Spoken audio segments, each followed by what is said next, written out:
Welcome back to All the Gold Podcast. I'm your boy Derek J. Hey, listen, our boy Coop, he won't be able to make it tonight. He's not feeling well. We're just gonna wish him well, but he will be back tomorrow for the SmackDown review. And just get well, Coop. You know what I'm saying? Rest up. I got this.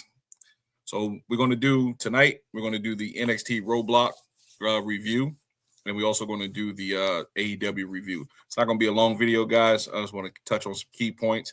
Might break down the match, not break down some of the matches, but just bear with me. We're going to get through this, all right? So let's kick it off.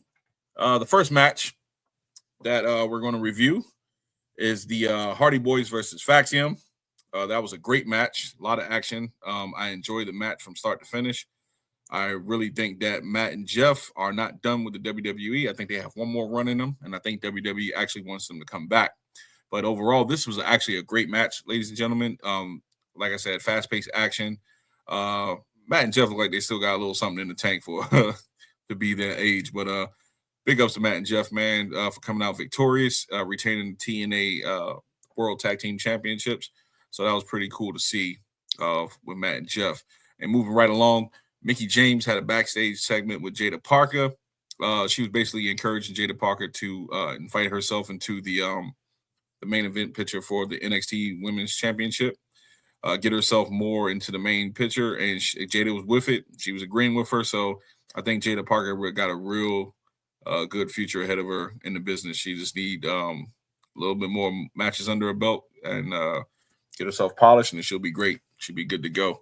She already has the look. She got the mic skills, so the sky's the limit for Jada Parker. Moving right along, Roxanne Perez versus Jordynne Grace. This was a good match, solid match. Jordynne Grace won the match. Let me see. Roxanne, and here's my opinion. There's nothing else for Roxanne to do in NXT.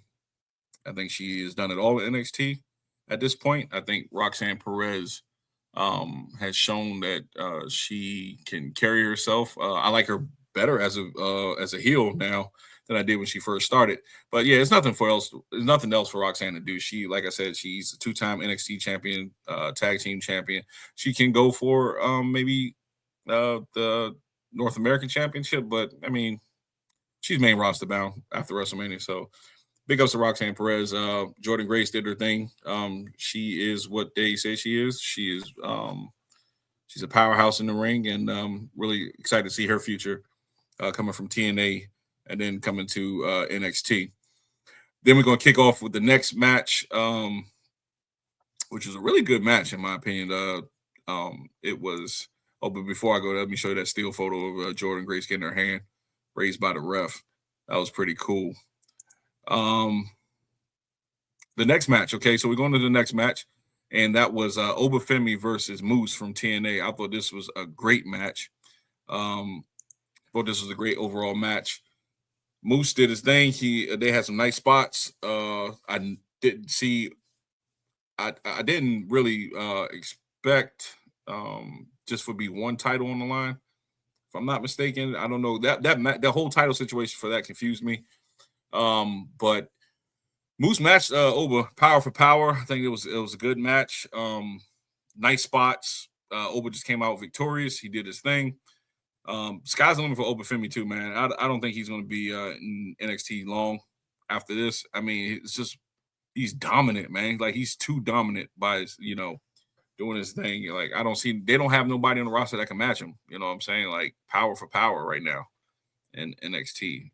That man is like, I seen him live at Vengeance Day, and that's a big dude, yo. I'm telling you, when you see him up, he's as advertised, big. All right, so moving right along, the next match this is a really good match of mine. This match right here was crazy. Javon Evans, man, let me tell you something about this kid, man. This kid, Javon Evans, is something special, man. Like he has it, yo. Like his moves, his aerial moves are sick. It's like he's floating in air. Javon Evans versus Ethan Page in the street fight. And Ethan Page is my dog too, man. I love Ethan Page as a heel. I think he's like that classic heel type. Just cocky. He can back his his talk up in the ring. Javon Evans is like on the like. I won't say he on another level, but Javon Evans is he's next. He's up next, yo. Straight up. Like, did you see the cutter that he did? Like the RK, it's like an RKO variant. Like he was just floating in the air, like he dived over the ropes and caught Ethan and hit him with the RKO. And that cutter he did with this chair right here, that was a sick spot, yo. But yo, big ups to them too, man. This rivalry is so underrated. I think that this rivalry, um, it could be so much more, but I think it's they've been fighting for like 3 months now. So, but I mean, look, listen, when it's just a good rivalry to me, man. And I wish they had one more match to just end it, but I think this might be the end of it right here. So, Javon Evans, big ups to you. Ethan Page, big ups to you, man. You guys had a bright future, and hope to see more from you guys. All right, so moving right along, going into the final match of the night. But before I do that, though, before I go into the final match, I want to just touch on some key backstage points that I did miss out. Ricky Saints had a backstage segment with Ava. He was talking to Ava, and then what's the guy name? The one that broke Big E's neck. Ridge Holland. Ridge Holland, that's the one who came out. And Ricky Saints, formerly known as Ricky Starks in AEW, Ricky Saints basically challenged Ridge Holland to a match, and Ava set it up for next week at NXT next week. Trick came out and attacked Eddie Thorpe while Eddie Thorpe was doing the promo in the crowd or next to the crowd, and Trick came out of the crowd or from behind and attacked him. That was pretty cool. Trick got this new mean streak to him, so that's good to see that they're trying to develop his character too. That was pretty cool. All right, so going right along to the next match, and this was a good match as well. And it was basically Stephanie Vaquer, man. Stephanie Vaquer is she's up and coming. She's rising to the top very fast. She's gaining popularity. She has a good look to her. She can wrestle in the ring, and that comes from years of training. Her and Julia had a nice match, solid match, and she hit Julia with I think it was 2 or 3 SVB bombs. I call it SVB bombs, but it's really the SVBs. No, she hit her with 3. Excuse me, she hit her with 3 bombs, and that's how she won the championship. But big ups to Stephanie Vaquer. She has such a bright future ahead of her. She did an interview with Bully Ray on Busted Open Radio, and she was kind of nervous because she couldn't speak English that good, but she basically held her own. And big ups to Bubba too, man, for basically being patient and understanding her and making her feel comfortable during the interview, because that probably was hard for her. She probably was really nervous, but she got through it though. So shout out to Stephanie Vaquer. She's now the WWE NXT North American Champion, Women's Champion, and the NXT Women's Champion. So she's a dual champion. I'm curious to see who will step up to the plate. I think I spoke on it earlier with Jada Parker might insert herself into the picture now. But is she ready? I'm not sure. That's the key thing right here that I take away from that. Is she ready? I'm not sure. But I don't think if you guys haven't heard, Julia, she reports that she was being not being, but she was having visa travel issues, if I'm not mistaken.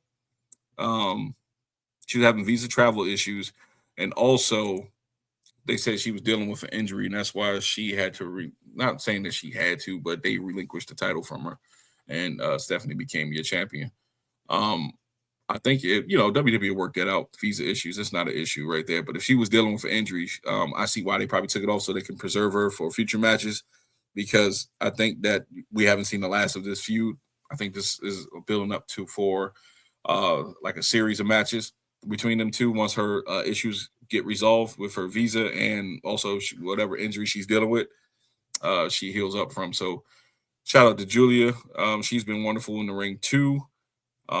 But in my opinion, I think that Stephanie outshined her so far. And this is just my opinion, you know what I'm saying? Stephanie Vaquer, she outshined Julia so far. I'm curious to see how the title reign for Stephanie pans out, for her upcoming future in NXT. So Shout out to Stephanie Fakir and your new NXT Women's World Champion. So that's it for my NXT Roadblock review. If you guys have any comments, please leave them in the comment section when the video is posted. We are going to be going live soon. We get approved to go live because got to do some weird thing with YouTube now. They approve you, I guess. I don't know. We're new to this, so we're just learning all the ins and outs of everything. So let's get started on AEW Dynamite. I think it was a solid show, especially after the what is it, Revolution pay-per-view. And it was a like I said, pretty solid show. Kicking off the show, we had I had my boy. This is one of my favorite wrestlers in AEW. I've always been a big fan of Kenny Omega. That's my guy in AEW. One of my favorite male wrestlers in AEW. And he won the international championship against Konosuke Takeshita. Yeah, I'm saying that right. Konosuke Takeshita. Yeah, he won.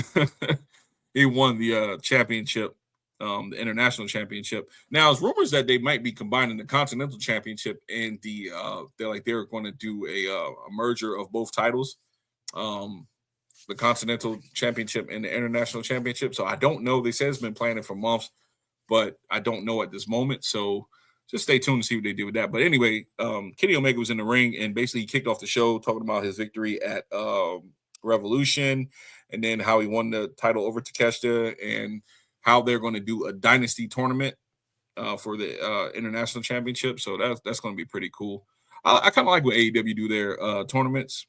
It's very I don't know, they got some good matches in all the time. I never like every time they do a tournament match, it's really good. Like it's really like a lot of action and like a lot of good spots in some of these matches. So moving on. Samoa Joe, Hook, and Katsuyori Shibata came down to the ring, and they're called the Ops. I think that's the dumbest damn name. I think that's one of the dumbest damn names for a faction, the Ops. But anyway, I see where they're trying to go. They're trying to be hip, young.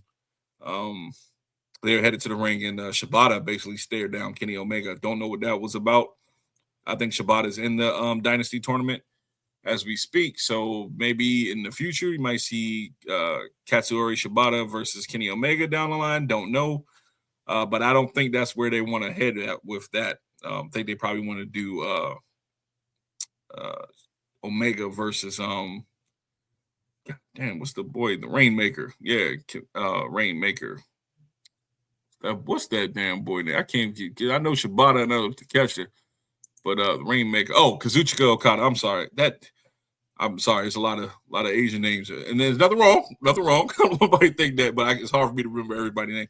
But yeah, Kazuchika Okada, yeah, that's my guy, man. So I do like the Rainmaker. Yeah, so I think that's where they're going to. You know, they fought a lot in New Japan. You know what I'm saying? So they got a little rivalry right there, or a little, some familiarity with each other as far as in-ring work. So I think that'll be a good match. Backstage, Trevor, aka Ricochet, he cut a promo backstage. It was weak as always, but I do see that he is improving a little bit backstage. He's improving on the mic. I can tell a little bit. He's getting more time to shine and speak, but it's still weak. He's still coming off weak. He's still coming off like he's nervous a little bit. So, Trevor, just keep practicing, Trevor. You'll get it, man. I'm still mad at you. You took Samantha away from WWE, but it's okay. Just messing with you. So then we have a backstage segment with Swerve and Edge. Edge was coming out like the medical training room, whatever, and he was holding his neck, and he was talking about the number one contendership for the AEW World Championship, and he gave a fist bump to Swerve Strickland. Swerve looked at him. Nothing much really to it. He's basically saying, I'm coming for the title, even if you are the champion. I'm in line next. So, little small segment there. Then John Moxley, he cut a promo about Cope. I was about to call him Edge, but he cut a promo about taking the opportunity like Edge Cope would have done when he was younger, like taking the opportunity to retain the world title. I was like, whatever, because I'm not a big John Moxley fan. I'm just be honest with you. I'm just not a Moxley fan. that's just whatever with him. Anyway, Powerhouse Hobbs, uh, Powerhouse Hobbs and Hologram versus Drilistico and Brian Cage was a solid tag match. Nothing really there. Um, Powerhouse Hobbs and Hologram got the win, which is it was a good match, good solid match. So Powerhouse Hobbs and Hologram won that one. Now this is where I want to get at right here because let's see, Timeless Tony Storm. Okay, so Tony, let's talk about Tony Storm, man. Tony Storm, in my opinion, this is the only reason why I tune into AEW. Her, since Kenny Omega returned, her and God, what's my other guy that I like? Is Orange Cassidy. Those are my three favorite wrestlers in AEW. But Tony Storm, man, she's like, I don't know, man. I can't describe it. She's like so good right now what she's doing. Like the character work, just the matches that she put on, the character work, how she presents herself as far as just the presentation. The whole presentation is just real good. Like I just understand what happened in WWE, how they dropped the ball with this woman. I mean, she is just fantastic on the mic. She's funny. She can give you all sorts of emotions in a promo. It's crazy, man. She's doing a damn good job with that title. She's the only reason, like I said, that I tune into Dynamite sometimes, just to see what Tony Storm is about to do. So, yeah, big up to Tony Storm, man. Continue to do your thing. So anyway, she was on stage. She was cutting her promo, and she got attacked by a newcomer, fairly newcomer, Megan Bain.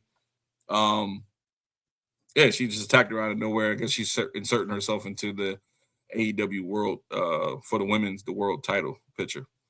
Yeah, that was it with Tony Storm. And then I think we want to get into, if I'm not mistaken, I think it was Tony Storm and was it MJF and let me see. Hold on one second, guys. Oh, I skipped one, guys.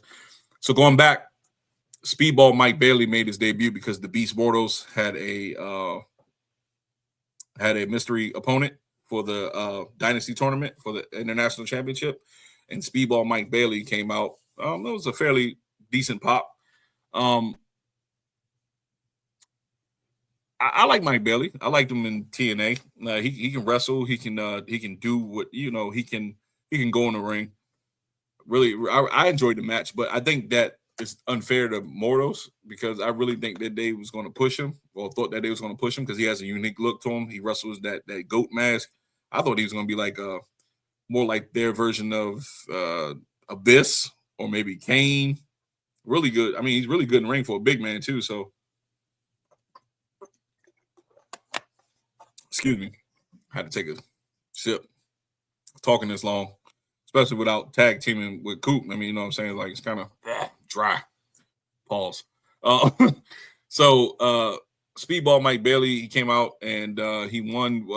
He won with a spinning crescent kick. So that was pretty cool. Christian Cage had a segment with Nick Wayne. Nick Wayne basically told him, "You got to apologize. You lied to me." And Christian was like, "Hey, hold up, Slim." He said, "Hold up. I don't know who you talking to. But you better check yourself." But I think Christian be going too far though, man, because he be talking about his dead father and all that. You know what I'm saying? His father died in real life. But I guess that's what you signed up for. So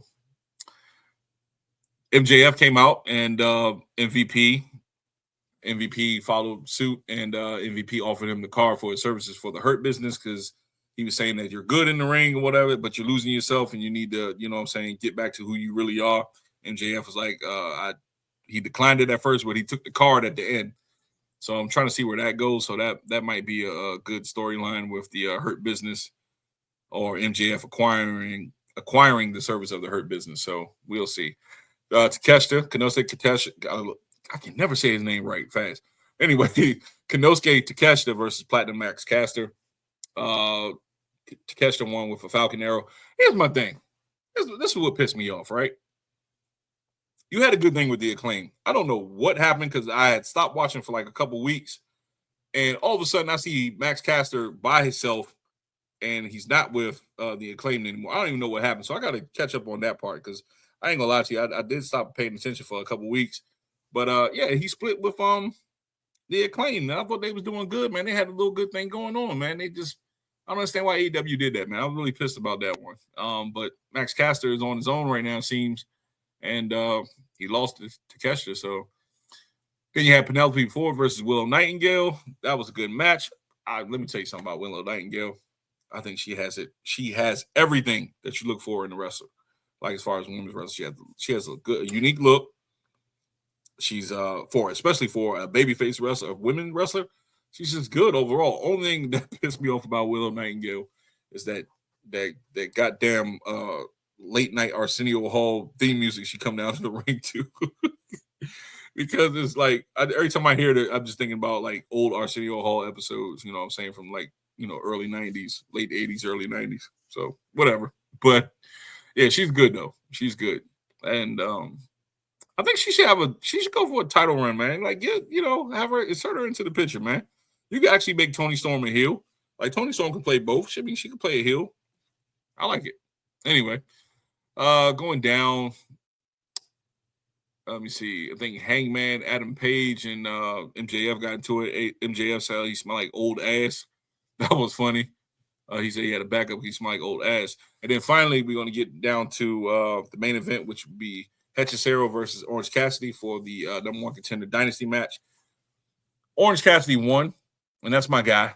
Don't get me wrong. I love Orange Cassidy. I think he's really, really unique, really cool. He won against Hechicero, but I thought they were trying to push Hechicero to be some, trying to give him a little push in the AEW. So I don't know. But anyway, Orange Cassidy won. I don't see what Orange Cassidy gains by, winning because he's already two-time international champ. I think he's one of the longest reigning international champs too, but he won. So I was going to set up Speedball Mike Bailey to come out to the ring, and Mike Bailey looked at Cassidy, and they stared at each other from the ramp, and they just went off the show like that. I mean, it was overall good Dynamite, man. I really enjoyed watching it. It was a nice little fallout from Revolution.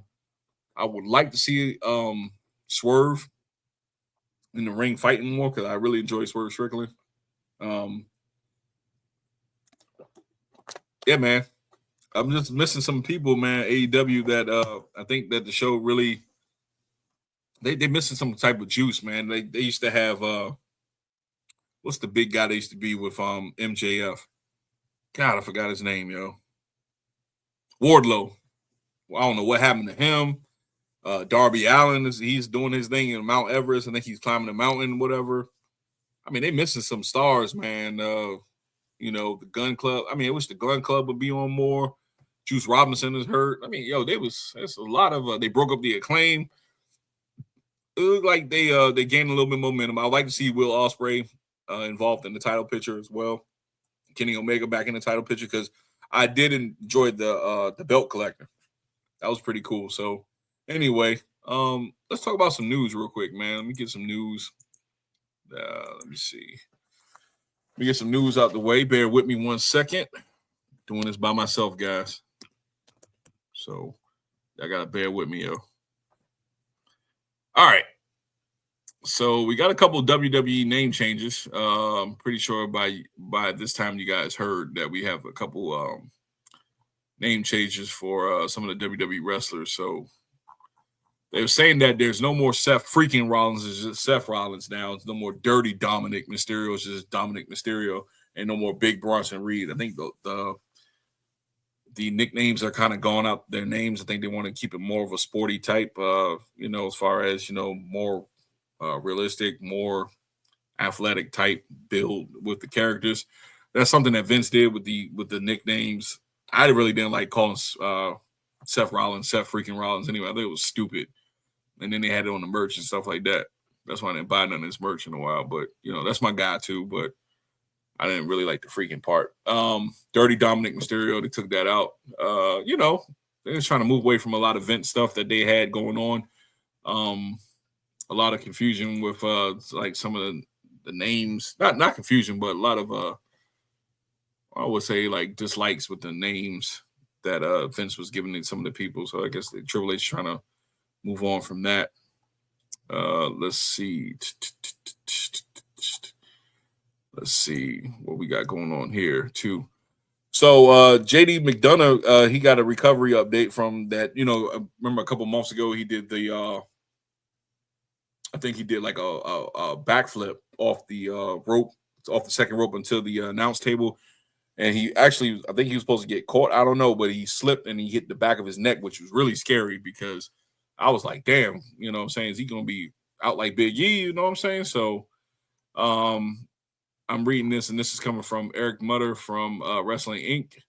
And it said over a month ago. And I think he actually did an interview more recently too, but this is coming from Eric. Let me see, Eric Mutter from Wrestling Inc. And this is, quoting him. He says over a month and a half has passed since WWE's JD McDonough has left fans in a fright. Let me see. And he did appear on Insight with Chris Van Vliet. Check out his podcast. It's pretty cool. I like the interviews that he give. And he said, time heals all. And I wasn't like this the first week or two, but I'm good and feeling a lot better now. He's feeling pretty good. His lungs are good. His ribs is good. And he's kind of waiting for his bones to, I guess, get a little bit better before they clear him. So he's doing good, he said. So that's pretty good to hear from JD McDonough. I think the Irish Ace. I really don't even like calling him JD McDonough. Like, I like Jordan Devlin better. That was his name when he first came in, and I really like Jordan Devlin better than JD McDonough. It's like, sound like McDonald's or something. But anyway, let's see. Logan Paul has a potential. He said he addressed a potential babyface turn in WWE. I don't see that happening. I mean, like, a lot of people hate Logan Paul. Like, they just don't like him. So I don't know how they would do that. Let me see. And breaking news: Jeff Cobb has been signed to. I think WWE has signed Jeff Cobb to a contract. Let me see. I think Jeff Cobb is signed. Just making sure. Remember, guys, I'm doing this by myself, so bear with me. I just want to get you guys some quick news before I am out of here. Yeah, man. So let's see. Yeah, they say he's on his eternal. They said Jeff Cobb is already on WWE's eternal roster, which is pretty cool. I think it's a little bit too late. I think it's about like 6 years too late, but he signed with WWE. And I mean, his ceiling, I don't know, man. Ceiling he might be okay, but I think he might be going to NXT though. I really seriously think he might be going to NXT. He said his ceiling is low. I mean, just a little bit too late for me in the game. So, but anyway, guys, look, I tried. I hope I did good. I hope I did good by myself. Listen, you guys, this is episode 18. I wasn't expecting Coop not to come on tonight, but I had to do it for you guys because we want to keep our fans and engaged with us. We thank you guys once again for tuning in. Remember, please leave your comments, your likes, share. Like I said, we are still learning this stuff and we're still doing it. We enjoy all the responses we do get. We enjoy all the likes that we get. Continue to like, share, subscribe, and thank you guys for letting me give you the news and let me give you the reviews. And you will see me tomorrow along with Coop, crossing my fingers, for the SmackDown review. This is your boy Derek J. I will see you guys tomorrow night. Peace.